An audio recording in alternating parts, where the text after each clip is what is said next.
होगा, जांच आयोग को अपनी रिपोर्ट सरकार को सौंपनी होगी।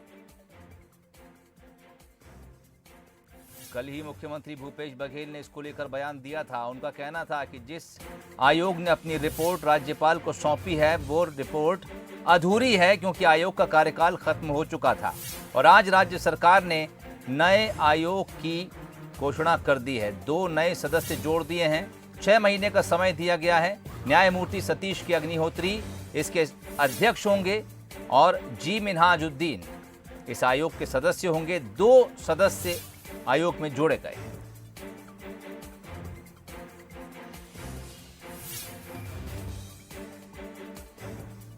बड़ी खबर आपको बता रहे हैं। झीरम घाटी जांच कांड की रिपोर्ट कर रहे आयोग ने अब से कुछ दिन पहले राज्यपाल अनुसुईया उइके को अपनी रिपोर्ट सौंपी थी।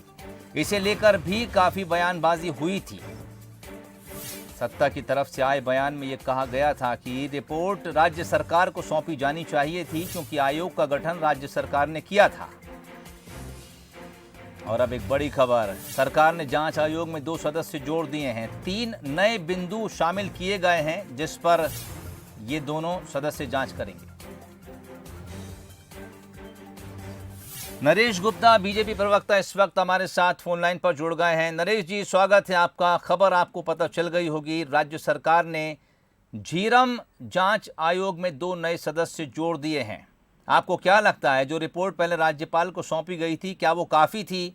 क्या उसी पर राज्य सरकार को स्थिर रहना था? और ये जो 2 नए सदस्य जोड़े गए, 3 नए बिंदुओं पर जांच करेंगे, बीजेपी इसे किस तरह देखती है? देखिए, ये राजनीतिक लफाजी का एक बहुत ही विभत्स स्वरूप है। सब जगह राजनीति करना, क्या रिपोर्ट प्रस्तुत नहीं हुई, इस बात को सरकार को संज्ञान में लेना चाहिए। या सरकार में दम था न्यायपालिका के अपमान करने का, बैकडोर से अपमान कर रहे हैं और न्यायपालिका का खुला अपमान है, तो उस रिजेक्ट करते उस रिपोर्ट को। आपको ध्यान होगा जी, सटल लॉ है, यदि किसी मिनिस्टर का या किसी का नाम सरकार का है जी, तो वो रिपोर्ट गवर्नर को सौंपी जाती है। एक बात। दूसरी बात यह है, सरकार किसके बिहाफ में फंक्शन करती है, ये बात स्पष्ट करना चाहिए सरकार को। सरकार गवर्नर के बिहाफ में ही फंक्शनिंग करती है ना, स्टेट गवर्नमेंट।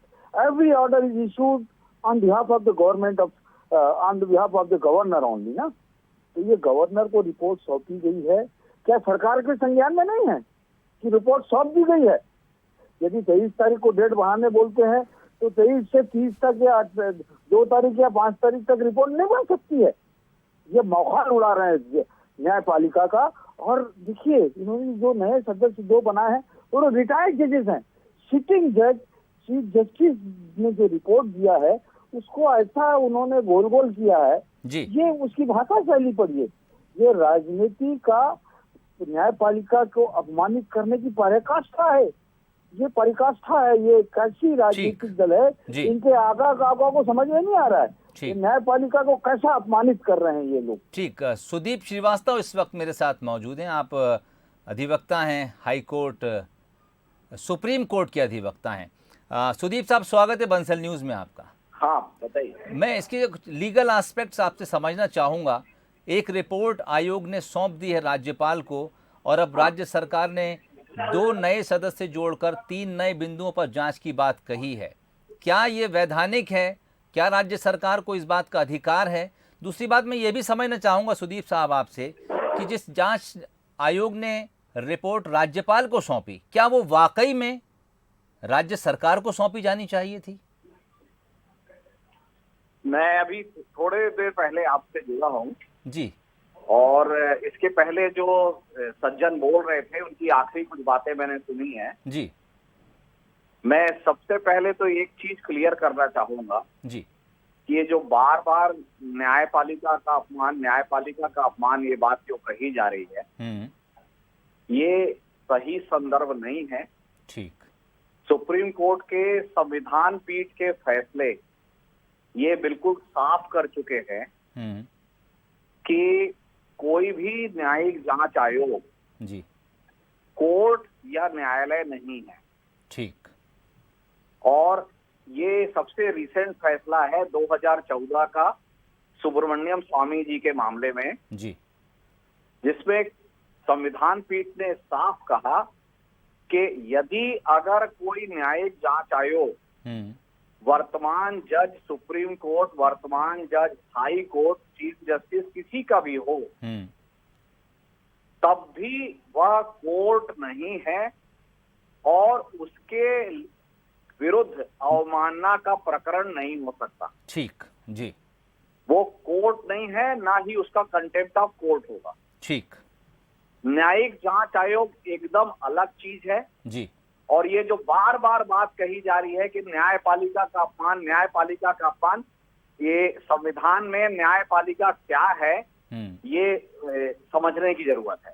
ठीक, ये कमीशन ऑफ इंक्वायरी, हाँ, ये न्यायपालिका के उस सेंस में नहीं आता, वो कोर्ट नहीं है। ठीक, ये बात आपने बिल्कुल साफ कर दी। मैं थोड़ा उस रिपोर्ट की तरफ जाना चाहूंगा जिसको लेकर राज्य सरकार वर्सेस राज्यपाल हो रहा है। दूसरी बात ये है जी कि संविधान जो एक्ट है, कमीशन ऑफ इंक्वायरी एक्ट 1952, इसकी धारा 3 ब्रैकेट में धारा 4 जी, वो साफ कहती है कि इसकी जो भी रिपोर्ट होगी वह एप्रोप्रिएट गवर्नमेंट को प्रस्तुत होगी। जी, इस एक्ट से केंद्र सरकार भी आयोग बना सकता है जो केंद्र के विषय है संविधान में। जी हाँ, मान लीजिए विदेश नीति की कोई जांच होना है, रक्षा संबंधी कोई मामले की जांच होना है, आरबीआई संबंधी कोई जांच होना है, ठीक, तो केंद्र सरकार आयोग बना सकता है। उस स्थिति में रिपोर्ट केंद्र सरकार को प्रस्तुत होगी। ठीक, और अगर जो ऐसे विषय हैं जैसे कि झीरम घाटी अपराध हुआ और लॉ एंड ऑर्डर का मामला है, तो यह आयोग जो राज्य सरकार के द्वारा बनाया गया है जी, उसको राज्य सरकार को रिपोर्ट प्रस्तुत करनी है।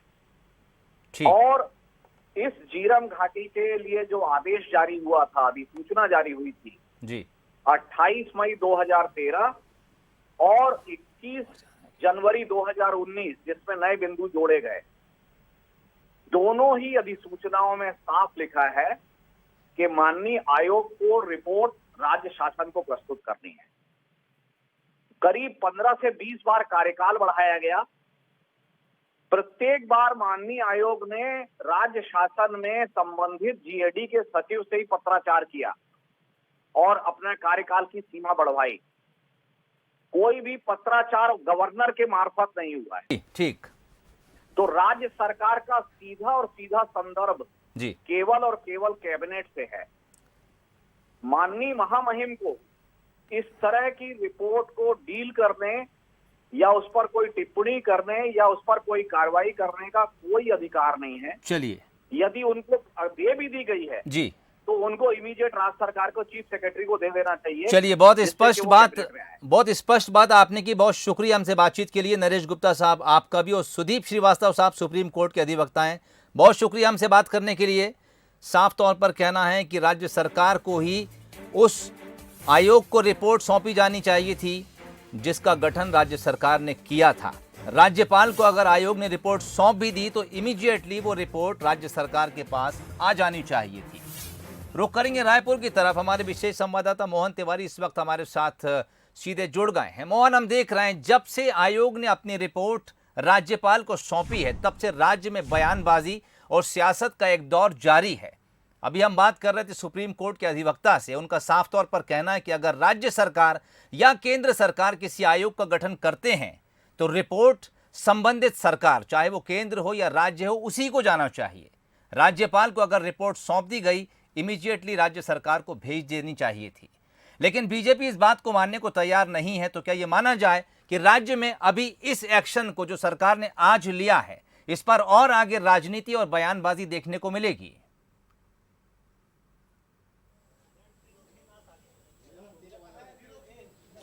देखिए, अभी ये विवाद है ही नहीं कि रिपोर्ट क्या सौंपी गई और रिपोर्ट किसको सौंपी गई। मूल रूप से जो आज राज्य सरकार ने अधिसूचना जारी की है वो एक अपने आप में बड़ा फैसला है, और वो ये बड़ा फैसला है कि झीरम घाटी की जो जांच अब तक प्रशांत मिश्रा न्यायिक आयोग ने की थी, जिसके लिए करीब 8 साल का समय लगा, उस रिपोर्ट में जो जांच के बिंदु थे उससे अलग जांच के बिंदु तय कर राज्य सरकार अपनी अलग नई जांच जो है वो चाहती है।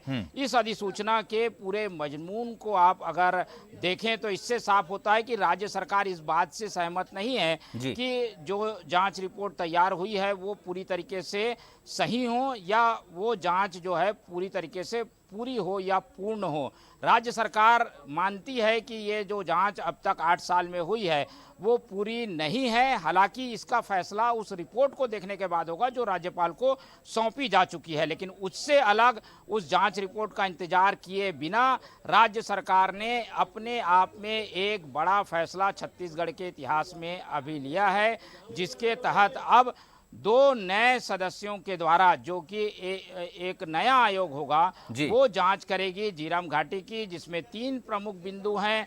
क्योंकि कानूनी बाध्यता, संवैधानिक बाध्यता थी कि जिन बिंदुओं पर पहले न्यायिक आयोग काम कर चुकी है, जांच कर चुकी है, उन बिंदुओं को नहीं छुआ जा सकता। इसलिए राज्य सरकार ने नई अधिसूचना जारी करके एक नया आयोग बना दिया है, जिसमें इस बात की जांच होगी कि झीरम घाटी की घटना के बाद जो लोग घायल थे उन्हें चिकित्सा सुविधा मुहैया कराई गई कि नहीं, और ऐसी घटना की पुनरावृत्ति ना हो इसलिए जो कदम उठाए जाने चाहिए थे वो कदम उठाए गए हैं कि नहीं।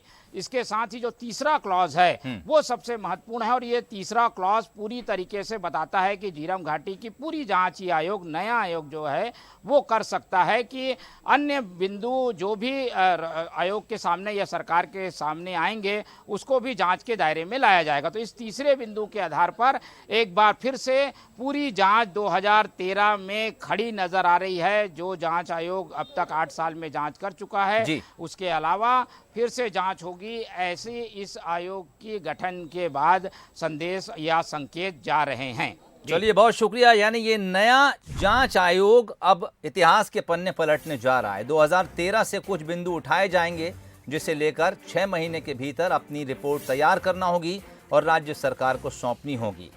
झीरम घटना की फिर से न्यायिक जांच के आदेश राज्य सरकार ने दे दिए हैं। 2 सदस्य जोड़े गए हैं। इनमें अध्यक्ष न्यायमूर्ति सतीश के अग्निहोत्री को बनाया गया है और एक सदस्य जी मिनहाजुद्दीन को बनाया गया है। इस खबर के